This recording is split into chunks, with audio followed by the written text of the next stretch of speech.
Okay, the live stream is going on. Welcome to the Black Lions domain, ladies and gentlemen. This is where Zachary Shiloh used to roam around the earth, but now for the past year plus is better known as universal grounding, or excuse me, where universal grounding is partaken. I'm your host, Zachary Shiloh, and Black Lions Domain overall is the interview segment of the Black Lions airspace, where it's basically the flowtastic zone that love shines the brightest. Today, I have a wonderful guest. I say that a lot about everybody that I talk to, but this gentleman decided to take me on, and it's rare for me to have an actual male on my actual show. I'm more so garnered towards women, if you want to believe that or not. I tend to talk to women. I don't know why. I don't complain. Please don't fret about that, ladies. I love you wholly. But anyways, when I found out that I actually was a part of this group called Black Authors Network, I decided, okay, let's go and ask some people of the African American descent to actually join me in Black Lions Domain. I'm used to talking to Caucasians, I'm talking to Spanish or whatever, but it's rare that I really get the blacks. And I said, why not? Why not? And this is where I met Casey Bell, who's joining me right now. I messaged him, I gotta believe, like maybe a few weeks ago, and he said, yes. We were originally supposed to record this episode last Tuesday, but things happened. I don't need to really go heavy into details, kids, but let's just say family was concerned. So we rescheduled for this week because it felt better. It felt more right. And plus, I think for him, it's a little bit more of a better feeling too. So with that said, he is an author. He's a member of the Black Authors Network on Facebook. And if you are a Black author yourself, please join it. It's a lovely community. And hello to the admins that actually run that lovely group. I hope I can interview you too. With that said, welcome, welcome, welcome, Casey. How are you, sir? Thank you for the welcome. I am doing fine. Thanks for having me. Thanks for the invitation. Welcome. You're welcome. Again, like I said before, I was looking for people to join me because I sometimes now, in the past 2 years of doing this podcast or interview segment, summertime has been kind of sketchy for me to try and get guests. But in the last 2 years of doing this podcast, I seldomly have people of our descent on, regardless of if we're from the quote unquote mother country or not. I am in awe that I actually have more Caucasians or non-blacks than I did actual blacks. But I'm happy and grateful because of the work I've done as an author and somebody that I don't talk to anymore saw that in me and said, okay, why don't you actually join this group? And I said, okay.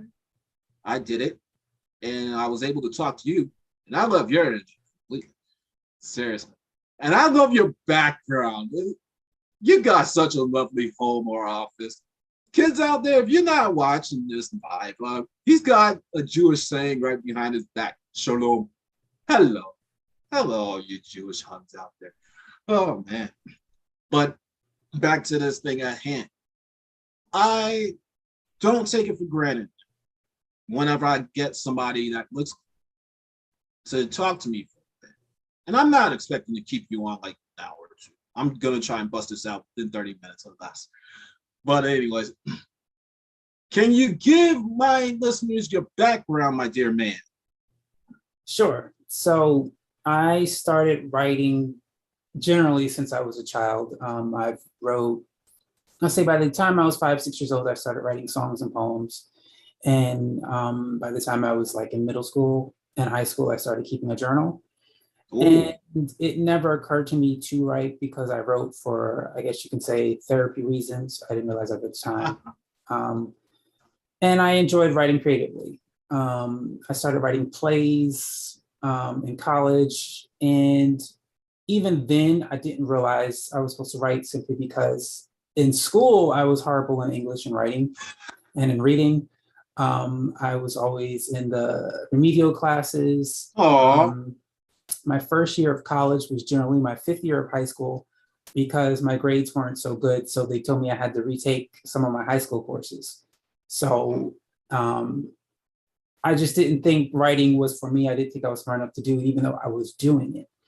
Um, it wasn't really until 2003 that was the first year where I got the idea to write a book.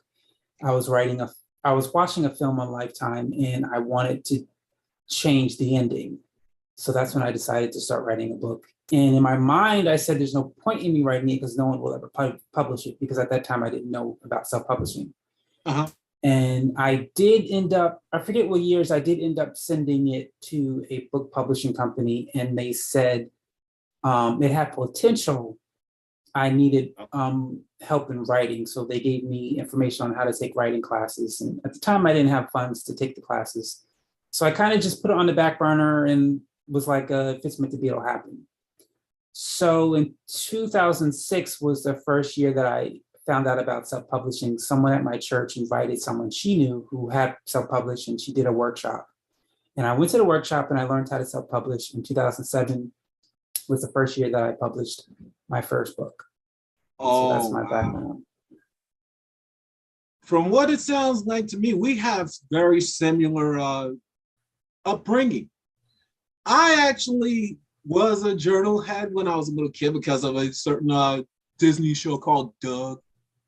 Hello, all of you Disney fans out there.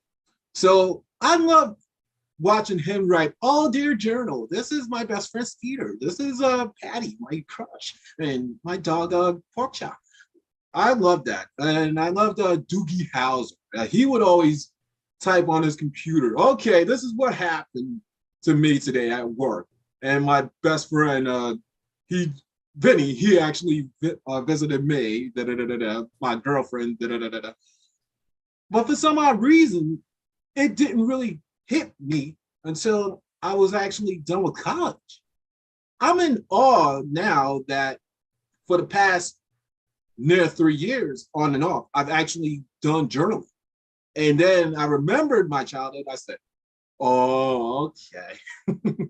Well, I see why I've actually put it off, because I needed it as an adult, not as a child. I needed to go roam around and be free.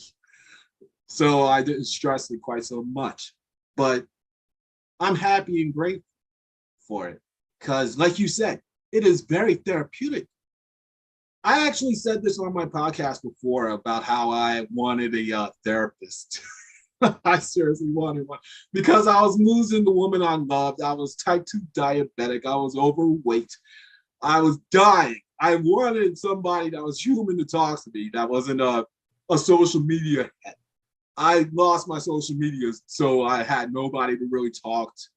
So I said, "Okay, I need a therapist. I need a therapist." So I kept on dogging my doctor. I said, "I want a therapist. Nobody else is going to." But then I saw my fiance at the time. She said, "Oh, I'm just journaling my thoughts." And I said, so I looked it up. I said, "Yeah, it really is therapy." Now I think about it. And every single day that I wrote, I felt like the world was off my shoulders.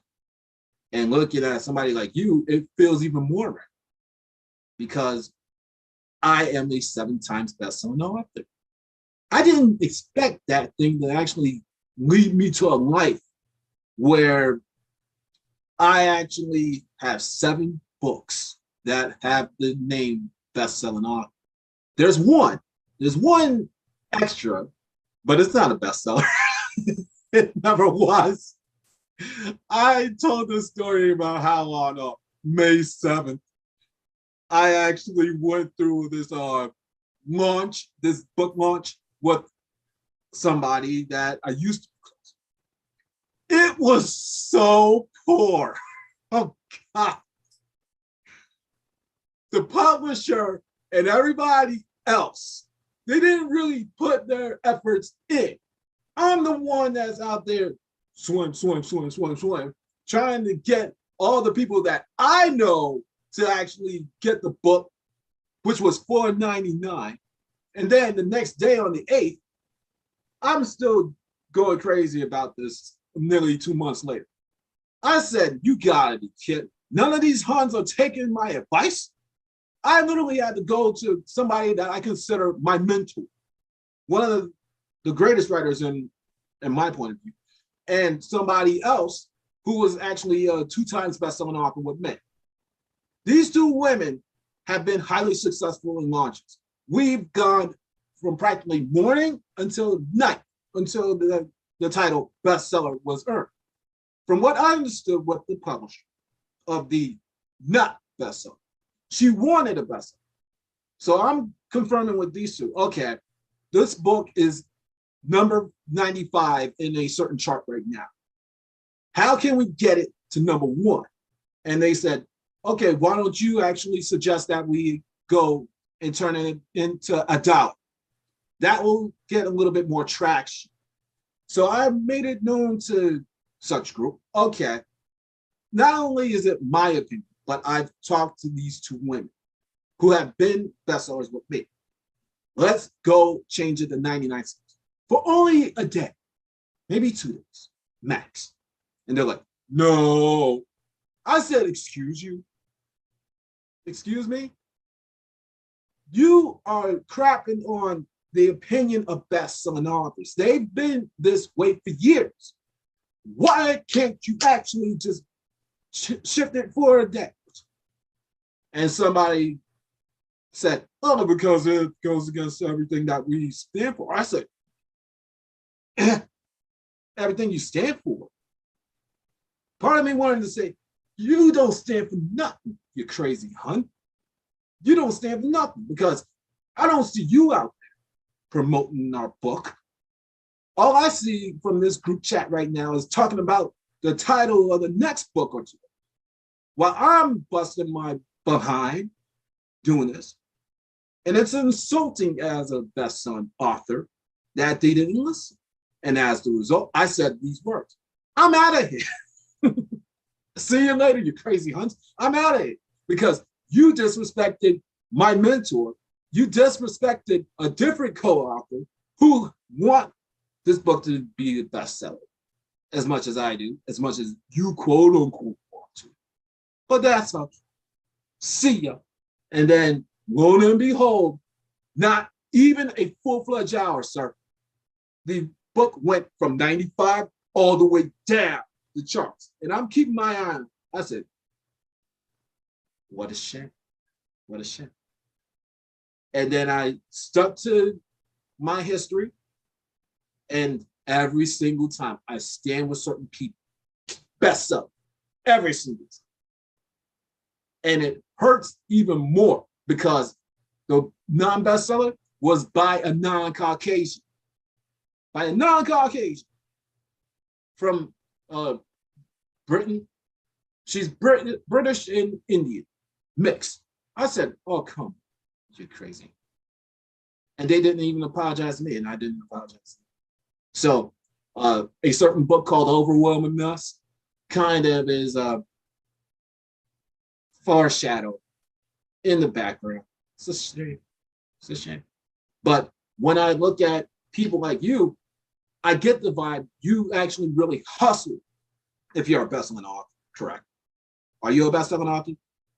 I am not at the moment. Not at the moment, but you will be because you got the drive. I can feel it. I can feel it. And don't worry, if you actually are launching a book, I will support you. And we'll try and get that.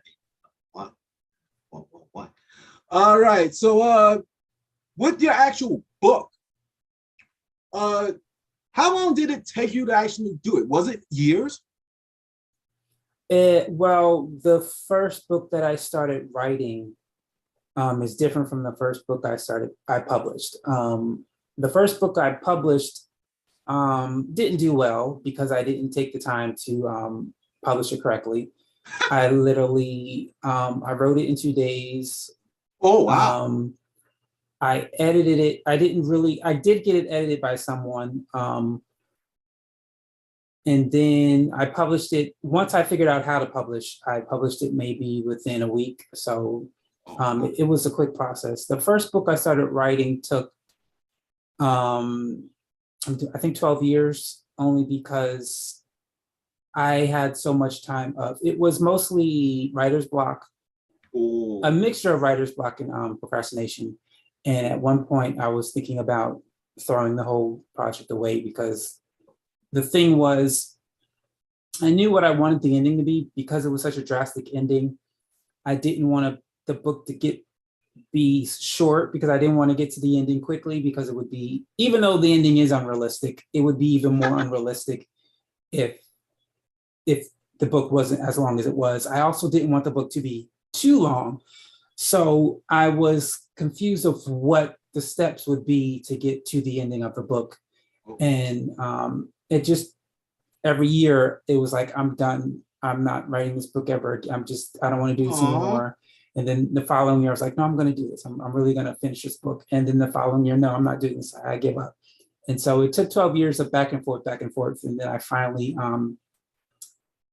figured out the best way to finish it was I actually started writing the end of the book first. I figured, being that I already know what the ending is, let me just write it. And then hopefully the rest of the book will show up.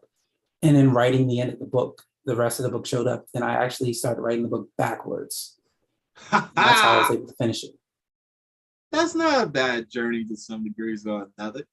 I'm happy that your book is out, or books. How do they say? Not singular, plural. Okay.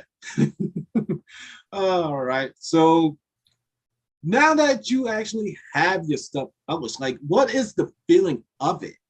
Because not many of us, not only just Blacks, the Caucasians, the Hawaiians, whoever on the earth, we just are in awe of ourselves when our actual work is out. So how does it feel for you overall to have it done? It's definitely, like I said earlier, the first book that I published, it was amazing to have it because in my mind, prior to learning about self-publishing, I honestly never thought that it could be something that could happen. And again, with my history of not doing well in English and writing, it was odd and strange and exciting all at once to hold my first book. And then to know that, even though I'm not a best-selling author, to know that I have reviews, which means someone actually chose to purchase the book and read it.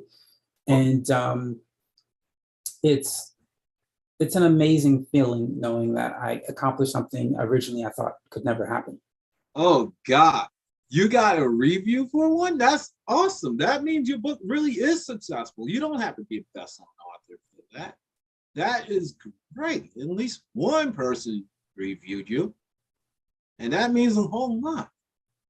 Oh man, now that I'm thinking about things, it still awes me that 2 years ago, I was struggling with my solo, The Black Lions.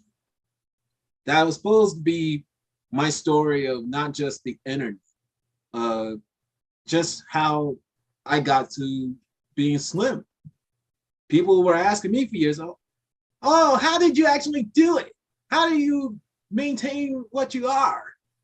It's amazing. I said, oh, really? Yeah, why don't you write a book?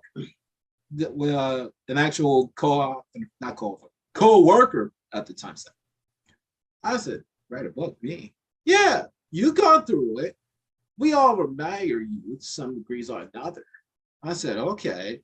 Then on March 31st, which happens to be the date that a certain Magic series was born, I actually was writing it for months on end, and it felt like it was going nowhere. I would stop, I would go, and then I'll stop, I would go. And then I felt like such a failure with it. I said, okay, let it just go to the wayside for a while. And then a certain Mississippi Miracles book, as I call it, Magical Miracles book, shows up. And she offers me my slot in a book called They Are Magic in this segment that you are in right now, my friend. And when I actually heard it, I was like, eh, seriously? You want me? She said, yeah. And then I thought about it for 5 days while her summit was going on. And I said, okay, the Black Lions roar. I got to get it out. I got to get it out because I keep on hearing the Black Lions roar in my head. I got to get it out. And then I saw, yeah, let's go with her. Let's go with her. She wants my story. Let's get it done. And then I paid partially of my tuition to get it in. And then, lo and behold, I was the first person to be in that book. I said, wow, okay. And then some months later, as the book is actually being produced, and I turned Black Lions Roar from 17-page solo book to 5-page, unbeknownst to me, final chapter. I said, wow, this is pretty good. And then I found out that it was the final chapter of the book. I said, wow, because a certain somebody asked the publisher, oh, is it Zachary Shiloh regarding the first chapter to the book? Is it Zachary Shiloh? And then I said, Blurkins, is it a certain role? And then she said, no, but congratulations, you're the last. I always tell the story and it gets me emotional that here's this successful woman giving me the last thought. I'm so humble. And then, unbeknownst to me, for the rest of the year, I would build more books. I didn't foresee even just like doing beyond maybe 2. But then I kept on coming because I had more stories. I even said it in They Are Magic that I felt like a lesser known Michael Jackson. There's a scene in this so-called movie or televised event called The Jacksons of the American Dream. And I reference this a lot. Barry Gordy supposedly pays Michael Jackson a visit while he's recording or remixing Thriller. And then the two have a talk. And he says that he's done a lot of TV, and he wants to just sit in the audience. But then Barry Gordy chimes in with this thing that never left. You think you're in orbit now, but you do this show with me, then you definitely will go higher than you ever thought. And then he said, Michael Jackson replied, okay, I'll sing with my brothers, but I want a solo. Then, lo and behold, the rest is history, my friend. I don't gotta tell his story to anybody. Oh gosh. But I felt like that high. I felt that high myself. That's why I mentioned it. And then anytime that I spoke, because it is awesome. Like how I took this thing that was just my life and translated it into words for people to read. I don't know how anybody else can describe it beyond I'm happy and grateful. I'm very happy because just one book allowed me to even have some network. And for that, I never take it for granted, ever. And I hope you reach bestseller one day. I seriously do. But the actual feeling of being a published author, nobody can take that ever. I even say this out loud that I'm not highly political. I'm really not, especially given the last few weeks to months. I'm not, and I say that proud. I was sitting alone today before we actually did our pre-show warm up. And I'm thinking to myself, wow, look at you. You did this. Everything. Your podcasts, your books, and you never were political, ever. You never were a Democrat. You never were a Republican. You were never a quote unquote king. You were just a human being. Look at you.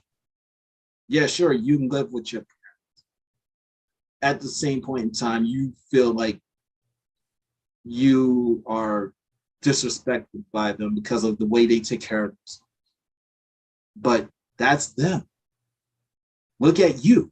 Celebrate your success. Celebrate your life. Yeah, sure, be angry with them. But that doesn't mean you don't love them. You don't care about them. I love my parents, I would say a little bit more than my own government does.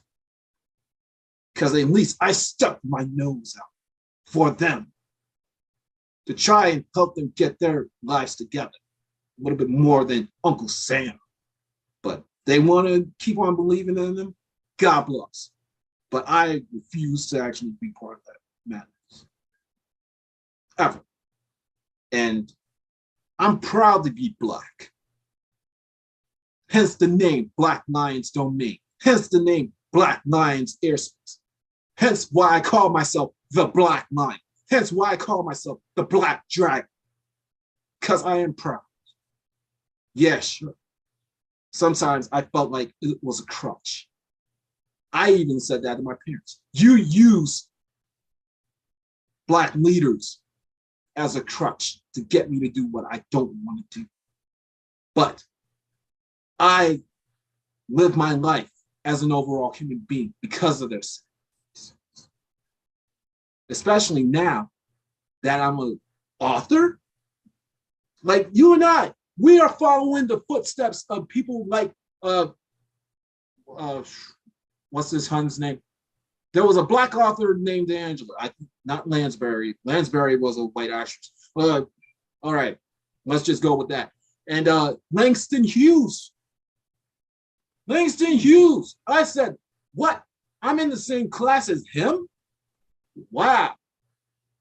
I even mentioned Michael Jackson earlier. He somewhat did a biography on himself, autobiography. I said, wow, this is real good, really, really good. I followed some of these people's footsteps without even knowing it. How do you feel about that? Like you yourself, knowing that here you were as a child, you didn't think you would do this, you didn't think you would do that. How does it feel to say that you have followed these great African people, regardless of American or not? How does it feel to you? I mean, in general, it's an amazing thing. Because when I was a child, you know, I opened books and I looked at books and I read books, and it was never a thought that that could be me, that I could be an author, that I could publish books. It wasn't even a mindset that that was available to me to do. And so it is, it's an amazing feeling knowing that I am following in the footsteps of so many great authors, that I'm actually an author myself. Like I said, knowing my past of, so yeah, it's a great feeling. Oh God. Do you make a living off of anything that's not books?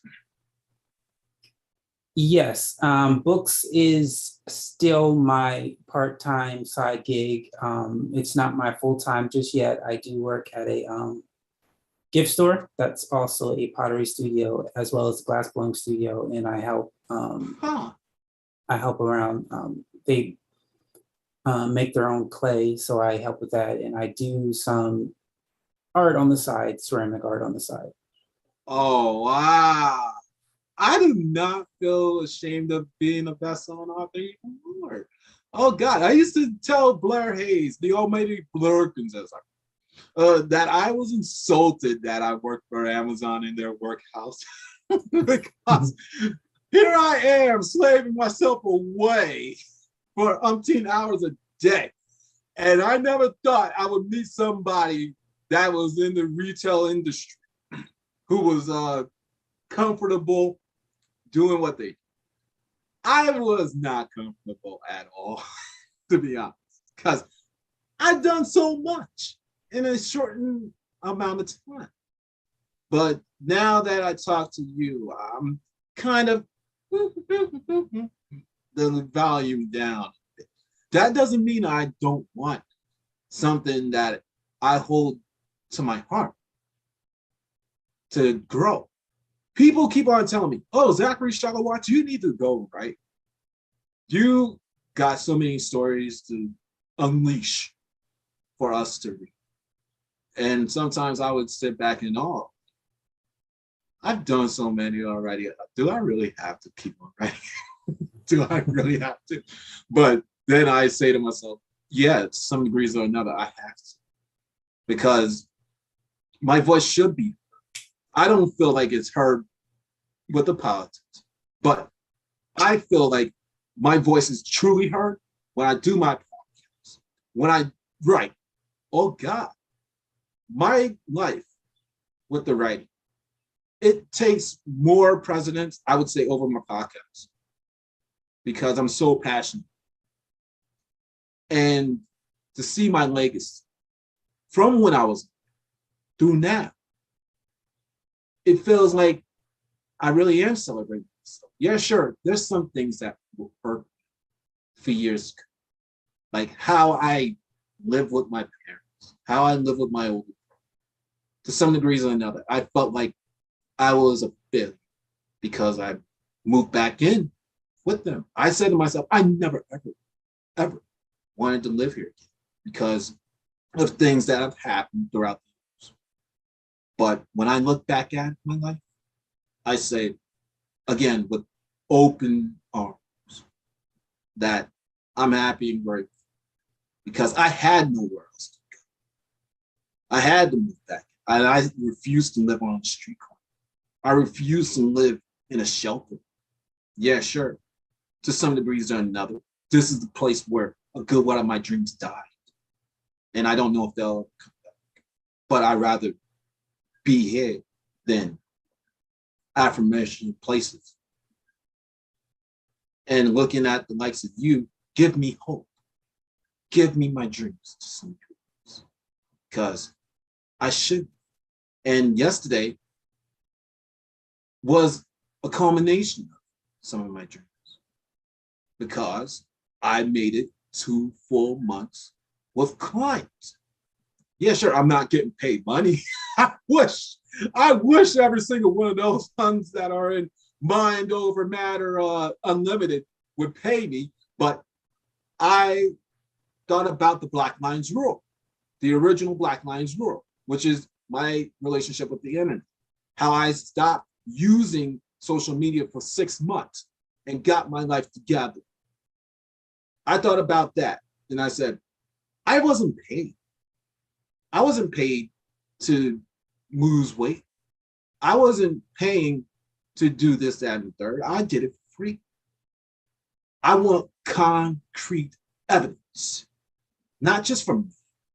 I want it for at least 3 people who knew, who actually desired to get to a form like mine, who had the same frame of mind as me. Okay, so I took 3 people I knew, a married couple from Boise's Idaho, another woman from Sydney, Montana. And I said, okay, let's get them. Let's go and see what happens. The couple, oh God, amazing. The male has lost nearly 20 pounds. I think he's now 243 pounds. Another 3, 240. And he'll keep on going. The wife, she's near 200 and going down. The other one, she's just started. She's lost 4 in the span of 7 days. And go them and go me, because I kept on growing. I kept on flying. I kept on spitting inferno. And I will never stop until God knows when. But until then, I can't ask anybody to pay for me. I can't. Not that I'm not confident in these other three and a certain Australian woman who's joined the ranks. But you see where I'm. We gotta work more times than anybody else on the planet, I believe, because we really are, quote unquote, known for being hustlers, if you want to use that term. We are the ones that always have to be like, we have to work harder than the Caucasians. We have to work harder than the Spanish. We have to work harder than the Hawaiians, everybody else, because we got taken away from the motherland, quote unquote. And we got to keep our feet afloat on this land here. That was originally a red man's, to quote Stevie Wonder. Please listen to the song Black Man.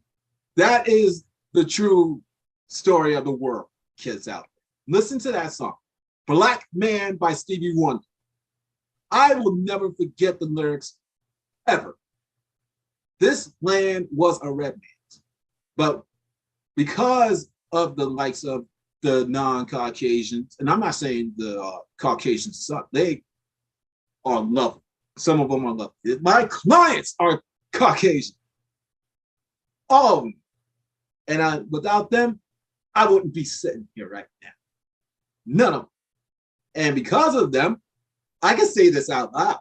I actually was able to talk to a former guest of this show, Black woman. Hello, Bridgie, my dear. How are you? She was actually on here from the Black Authors Network, like you are, my friend. We were talking, and she wants me to actually help her make this summit for authors. And I hope maybe you could join if you would give us grace to do so. But I was thinking about it. I said, what? You want me to help you organize a summit? She said yes, because nobody else really was helping her. And she loved my openness. I literally took a step back and almost cried because I didn't believe anybody would see me like that for a while. But I'm happy and grateful. I really am. So are you working on anything at the moment or will be? Not necessarily, not books. The last set of books that I have published is a children's book series called American History. It's a 9-book series. They're all available. Other than that, I do have ideas working on in my head. I haven't actually taken the time to sit down and work on them, you know. And I am working on a short story series, which I'm publishing on my Medium site. The first 2 parts are already up there. I don't know how long it's going to take for me to finish it. I don't even know how I'm going to finish it. It's so far, it's a story about a woman who finds, so her child has been abducted, and she was abducted at school. So the school had cameras, so they were able to find out that it is the woman's husband who took the child. The thing is, the woman buried her husband 3 months ago. So the question is, who is this individual or what happened? And so I know exactly who this individual is and how she ends up burying who she thinks is her husband, et cetera, et cetera. I just don't know how I'm going to end it. And like I said, part 1s and 2 is up there, and I'm working on that at the moment. That's not a book, that's just on my Medium site. That's free for anyone to look at. Oh, wow. Other than that, no, I'm not working on any books. Oh, wow. All right. For me, I got a few books coming out. On the 24th of July, supposedly now, my 8th No, my ninth book, excuse me, my ninth, hopefully eighth bestseller, called Everyday Miracles. That is slated for release. And then, believe it or not, kids out there, I keep on talking about this certain book series called Rebel Romance. My first book is already out. It's already out. The second one, called Redux, is available on October the 10th this year. I can tease it. All right, so I talked about a certain Polish who rocked my work in number one. In this one, I talk about an Irish. She's phenomenal. I wish the world would know more about her. I wish even her own family would treat her better. But let's say a retreat happens, and Zachary Shiloh decides to get away from New York City and spend time with some magical people. Go and read the book, kids. All right. And then the last book of the year sees me talk about my life from a letter stand. I didn't know this, but I'm a father. I'm a father to miscarried kids. I thought I was a failure because my woman at the time, or some people would say girl, depending on preference, she miscarried. I thought we failed. I didn't see us as success. But then I talked to a certain Australian this year, and I am a. She felt that my story should come out. So I began writing to my own born children. And maybe it's the most emotional of the 10 Black Lions Roars that I ever wrote. So Letters of Love 3, which is the final book in the Letters of Love series, is slated for 5 days' time after Rebel Romance. So October 10th and 15th, please look out for both of those books. Which one am I looking more forward to?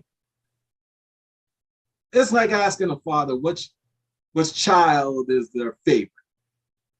I can't really tell because I'm so excited for each of them.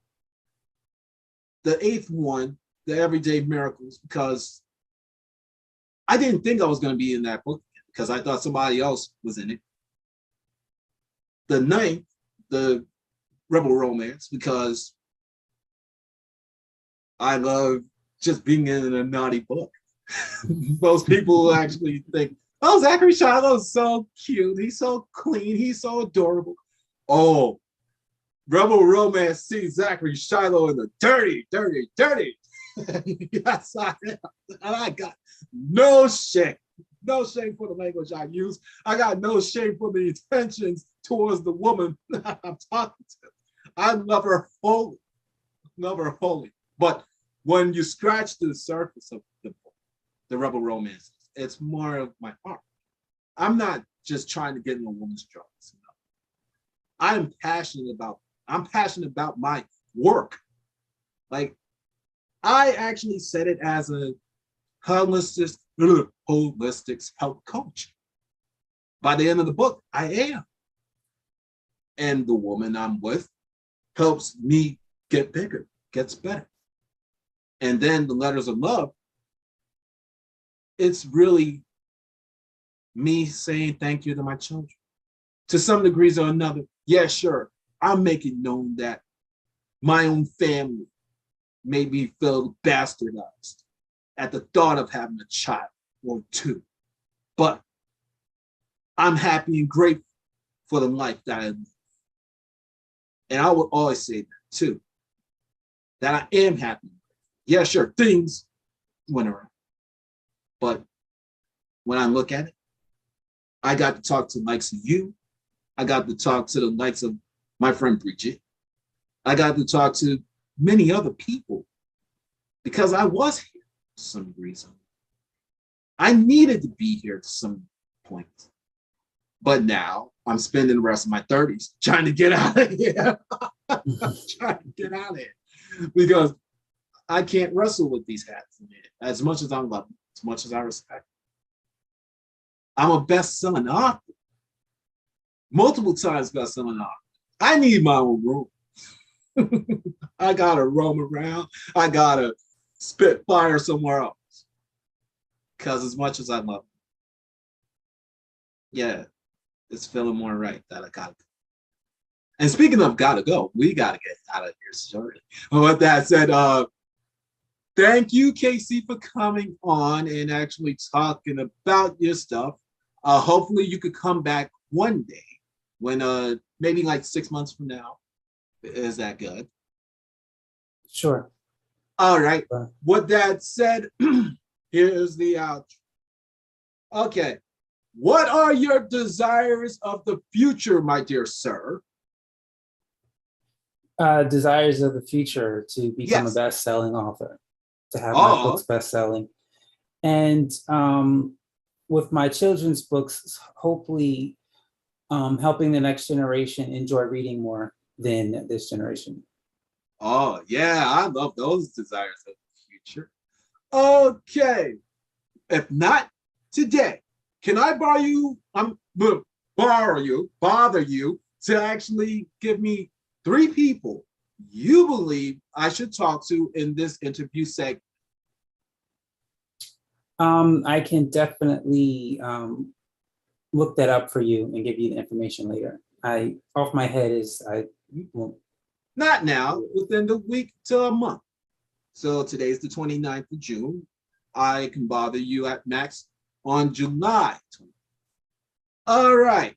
With that said, not only those 2 things are out of the way, the penultimate piece. What can I, Zachary Shiloh, or Zachary Shiloh Watts, depending on the preference, do for you, my sir, Casey Bell? Just if you know any children or you know anyone who has children, share the and it's not just for children. I say the book is for children, the information inside is for anyone. There's so much American history school never taught, so it's a great series for anyone to just come to the knowledge of things that you didn't know. Whoa, I really gotta read your stuff. That sounds like something that's in my lane. All right, with that said, one goal, one aim, one road, one focus, you beautiful Hunskins and loves out there. That's love. Even if I'm venting, I'm what they call passionate. I really am. I'm passionate about my writing. I'm passionate about the coaching. I'm even passionate about my crazy job. Jesus Christ. I'm so passionate about my job, I even yell at managers for a living. And I've done that nearly 2 years. And I'm not ashamed. And I will do it again. I will do it again. I'm passionate about my own family, even though they drive me crazy with their eating habits and everything else regarding their health. I love them fully. I will gladly fight any donkey, elephant, and royal for my father, for my mother, for my sister, and my brother. Anybody, I will fight them. Even if I don't talk to them, I would. I would. And I have no shame that my full name is Zachary Shiloh Watts. I have no regret. None. Now I'm even passionate about life in general. Yeah, sure, I'm Black, but I answer to one eternal title: General Human Being. And with that said, I will actually have another human being by the name of Heather Vickery, who is the host of the Brave Files podcast and Brave in Action. Later on, in about, I would say, 2 and 12 minutes later. 2 hours, 12 minutes later. Thank you, Casey, for coming on, and all you Huns out there. See you when Heather joins.